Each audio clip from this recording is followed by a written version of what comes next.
Welcome back to another episode of The First Team. I'm Joe DeLeone, and joining me as always is my good friend and co-host, NFL draft analyst Ryan Roberts. Today, we are going to be moving on to our next team, preparing you as Arizona Cardinals fans for what to expect in the 2024 NFL draft.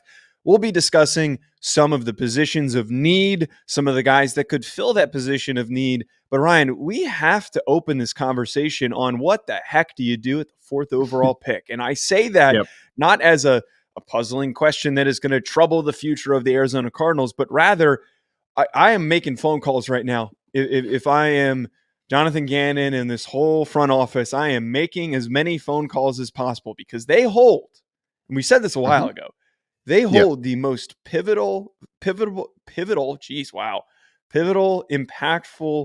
chip in the equation of teams looking to go and get a quarterback sitting at the fourth overall pick. They could potentially leverage multiple teams against one another, whether it's the Vikings, Giants, the Broncos, the Raiders, in order to get a ridiculous haul that could set this team up for tremendous success in the long-term future.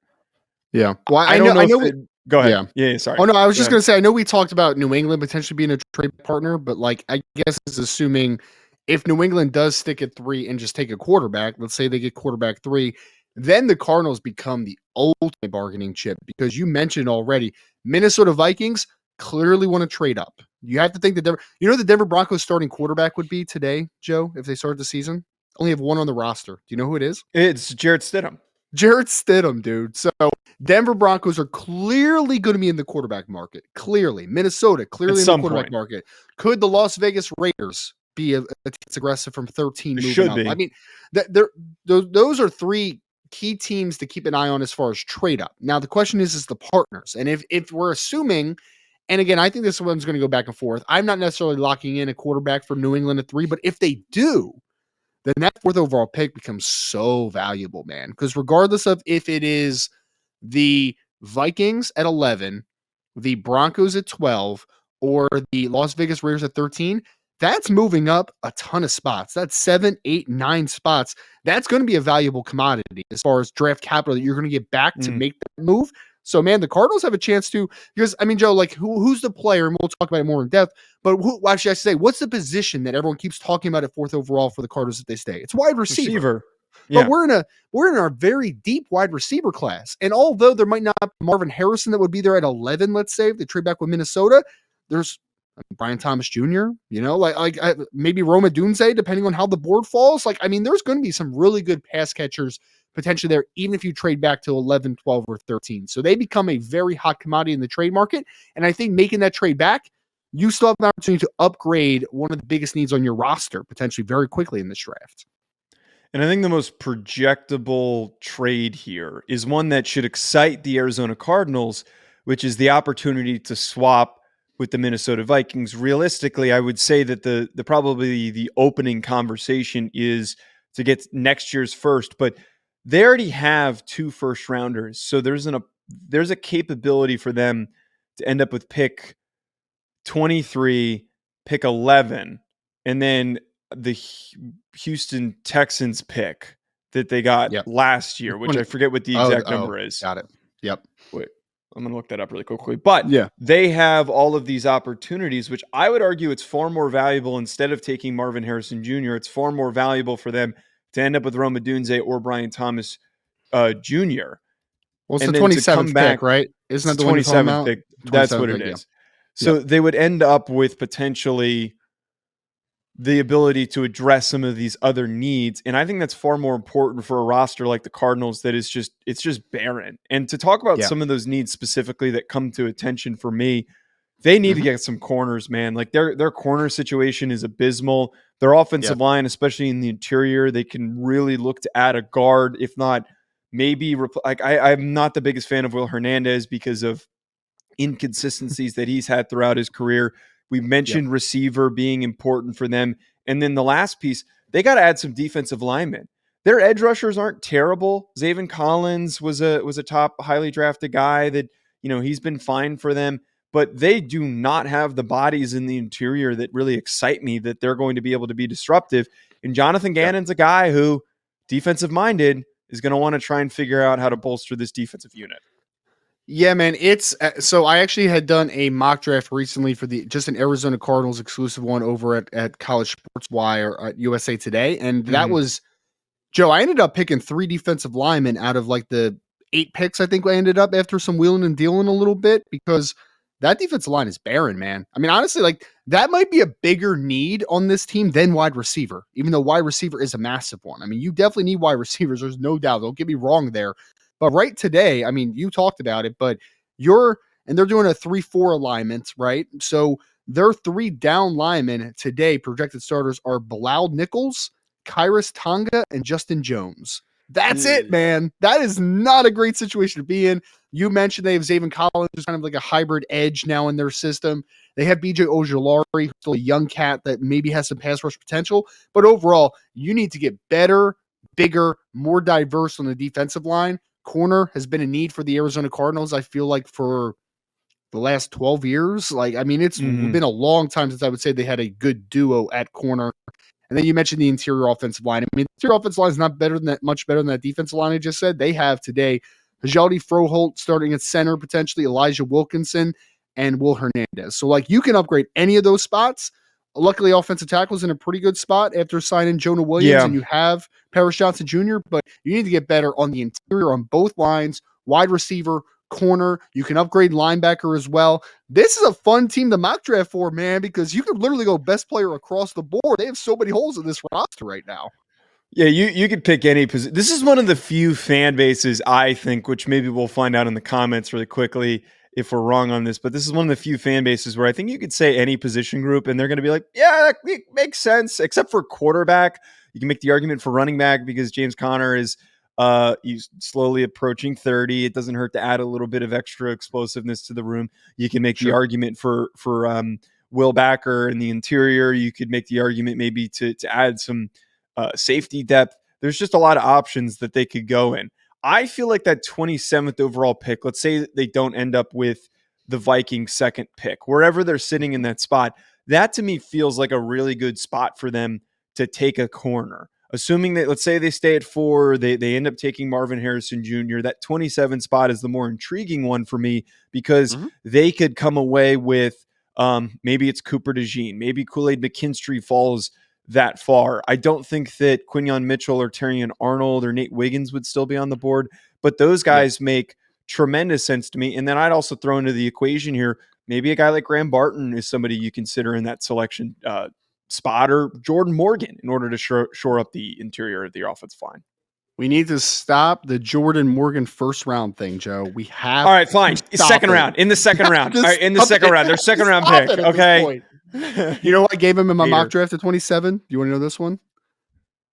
Was it wait, let me guess the position. Or what's the position? Let me guess the player. Defensive lineman. Defensive lineman. Jerjon Newton. I did not. Byron Murphy? Gave them one that you're probably not going to like too much, but they need to upgrade the interior and they could still use some edge help as well. I gave him Darius Robinson as a little bit of a move piece. Oh, I don't mind that. I don't mind that. Yeah, because I feel like he's the type of guy that maybe can upgrade a couple positions potentially, right? Whether you think of him as a true edge 5 technique or you are a 3-man front, which Arizona is going to be a lot of this year, and you see him as a 4-4-I type of dude as well, he can create a lot of movement. But I think that you made the other big one that I was thinking about mostly at that spot, because I think offensive line's a need, but I think we can go a little bit further down the board because I just think there's a couple spots that are a little more of a higher need. Corner is absolutely the one that was on the table as well. Whether it is a Kool-Aid McKinstry falling, Nate Wiggins falling because he's 170 something pounds, like whoever it ends up being, Cooper DeJean because he's coming off the injury, whatever the situation is, you have a chance to get a steal at corner at 27 because it's a pretty good corner class up top. There is definitely going to be at least one guy that falls a little bit down the board, and I think that they could be in the conversation for that, obviously. Yeah, corner is just going to continually get brought up. And say the good thing and the interesting thing here too is that their next pick is at 35. So there's not much separation between pick 27 and pick 35 right there. So they could kind of be patient with deciding on who they're going to get. And for the most part, the guys that we're going to bring up for that selection spot, they're all relatively going to be in this range. And I think of, maybe some of the second round corners, and then they've got pick 66 in the third round. Other corners that could make sense. I would actually, by the way, I would go as far as to say with the fact that they've got 2 third rounders.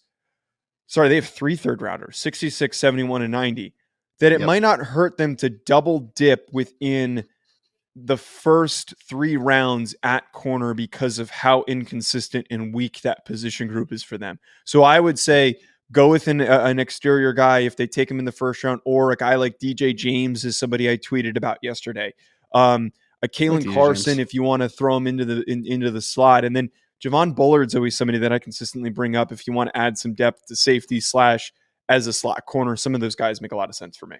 So they also have the pick number 66 in the third round. I gave him Cam Hart in this mock draft, Joe. So like another name just kind of down the board a little bit, that it's a pretty depth spot at cornerback. And another name that I think you mentioned him at 27, but I actually ended up in this mock getting him Grant Barton at 34, which I thought is just kind of a plug and play, whether he's playing center, whether he's playing guard.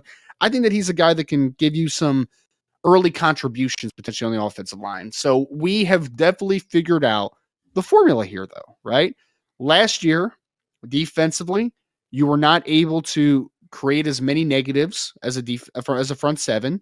You weren't able to live on the other side of the line of scrimmage, and you also weren't able to work against the run consistently. Like, you were just not a very good defense just from structural perspective. But Jonathan Gannon is a former defensive coordinator, so you have to think that that's heading in the right direction. I think that this year, especially, you really need to start to figure out from a offensive perspective. You don't have an offensive laden head coach. You have Kyler Murray. It's kind of a weird situation, isn't it? Because Kyler Murray, he's already on the second big contract. So like, you can't just offload him, right? You have to try to make it work.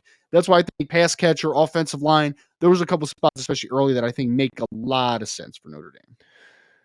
I mean, for the Cardinals, you always do Cardinals, that, man. What I say? You say Notre Dame. So you said Notre Dame. You say Notre Dame so much on a daily basis. It's just become your, Dude, all you think about.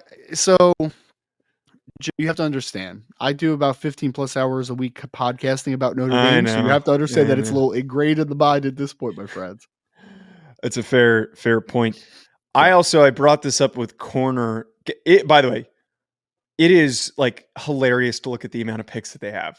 They have, as I mentioned, 3 third rounders. They've got 1 fourth rounder. They've got 2 fifth rounders, a 6th, and a 7th. So they are capably able to throw a lot of darts on the board. So I would say, as I mentioned here, you could double dip at corner. And I would say, if you take a receiver early, say at 4, maybe it's at 11, and you end up selecting Marvin Harrison Jr., I would totally, at the beginning of day 3, consider taking a guy like Jermaine Burton or Javon Baker or Ricky Pearsall, if any of those guys are on the board. Roman Wilson. You have the opportunity to top off a little bit. The guys that can stretch it a little bit. Yeah. You get a bigger body, and maybe at pick 35, Keon Coleman's still on the board. Xavier Legette's still on the board. You get a bigger body, and then you come back around, and then you get somebody that's a little bit more of a spark plug. This receiver room is so bad. And they just traded away Rondale Moore. So I think that there has to be an imperative, focused intent to just really, really try to aggressively go after corner and to go after receiver. You have to get pass game weapons for this team. I mean, luckily, Trey McBride had a big breakout season at tight ends. So you were kind of set at that spot. I mean, he had 80 plus receptions, over 800 yards last year, which is a great building block to work off of. I think they like Michael Wilson, who's a second-year player, third-round pick out of Stanford 2 years ago. But you need to find dynamic, right? I think that's the biggest thing that you're trying to point at there. Is that they got Greg Dortch. Underneath separator, Greg Dortch. You have a big body pass catcher in Trey McBride, who I was super high on Colorado State. I was very happy to see him have the breakout this year. Michael Wilson has solid vertical speed, but he is much more of a short to intermediate separator with route running. Like, that's much more what Michael Wilson brings to the table on the NFL level. You need to find a guy that can press and open things up a little bit, because I think we forget about this, Joe, because he's been injured, obviously banged up a little bit the last couple of years. Kyler Murray has a great arm. He really does, man. He can push football. And he's had no targets. He's had no one to throw to, seemingly, for the beginning of his career. Yeah, I mean, DeAndre Hopkins, otherwise, like, he didn't have, a ton of vertically based guys, though, right? Like, even DeAndre Hopkins was more of a back shoulder catch point type of guy if he's winning vertically. So I think that you do need to inject some speed and athleticism into this room. That's why if you trade back, I mean, we talked about the trade back option earlier. If you trade back to 11, 12, or 13, give me Brian Thomas Jr., buddy. Like, give him to me. Yeah. And good nights working outside and now having Michael Wilson and Trey McBride and those guys separate short to intermediate. Like, that's the type of player that I think that the Arizona Cardinals really need to kind of find and bolster their pass catching group. Just a quick thought on, you brought up Darius Robinson. Any other defensive linemen that kind of come to mind? Like, you know who I think of that might work for this, for the scheme that they run? Like, Brandon Dorlus is somebody who pops in my head that could be one of these third round picks out of Oregon. BetOnline remains your top spot for all of your live betting action and contests. NFL, college football, UFC, NHL are all in full swing. BetOnline is your number one source for wagering news, odds, trends, and predictions with both desktop and mobile access at any time. Head to BetOnline today and use promo code BELIEVE, that's BLEAV, for 50% off your first deposit. That is a 50% welcome bonus. BetOnline, where the game starts. So he's scheme versatile, so he can move around a little bit. I think I think that he can move around, obviously, on a 3-man front, because you obviously are really pushing for versatility and alignment, like from an alignment perspective.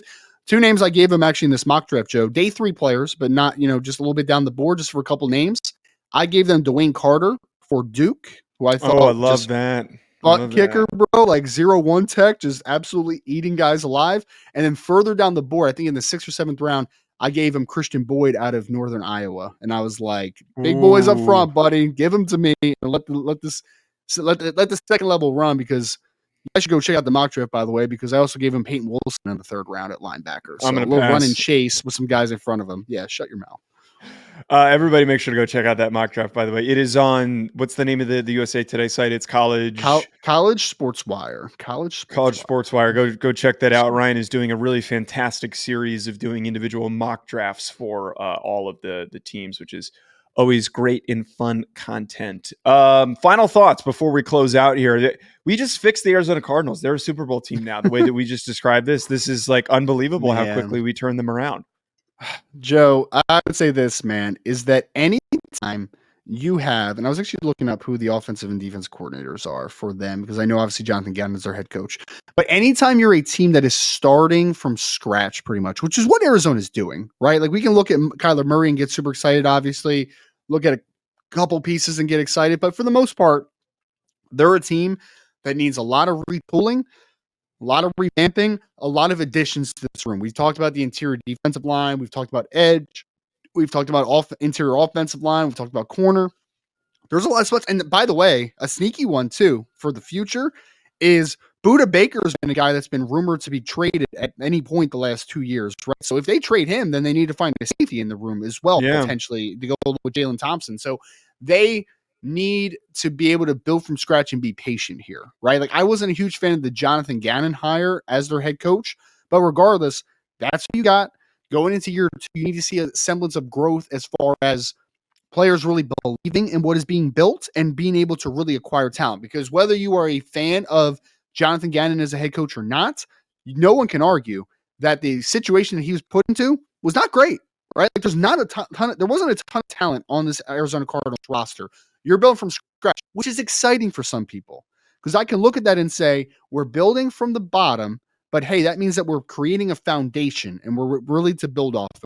This 2024 NFL draft for the Arizona Cardinals can be a great opportunity for that sustainability and longevity. If they have a great draft this year, then I think they can set themselves up to really build something over the next couple. If they miss on this draft, then we're kind of back to scratch. They need to be able to acquire a lot of good talent in this class. All of the extra picks are certainly going to help them have multiple opportunities to secure long-term starters for this franchise. Folks, drop a comment below. Let us know what you think of this plan. Some guys that we maybe missed, hit that like button, hit the subscribe button. And then if you're tuning in on audio, please leave us a 5-star review and share your thoughts with us in the review, what you think of the show. We'll be back with more. The next team that we're going to be doing is the Los Angeles Chargers. So stay tuned. We'll be back.